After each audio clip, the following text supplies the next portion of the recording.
this hotel after his last scheduled appearance.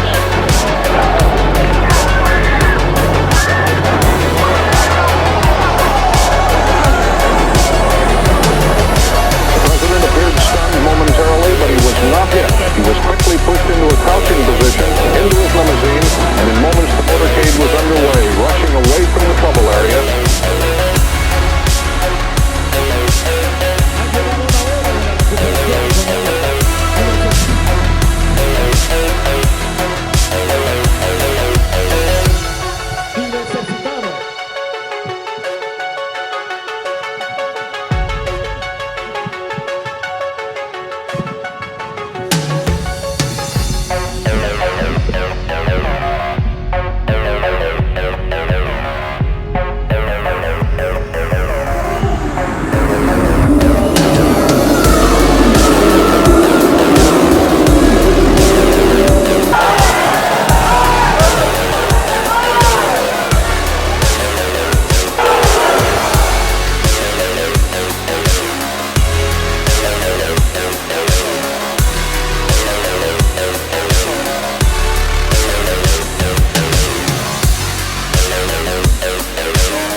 Reagan was 2 months into his presidency when John Hinckley Jr.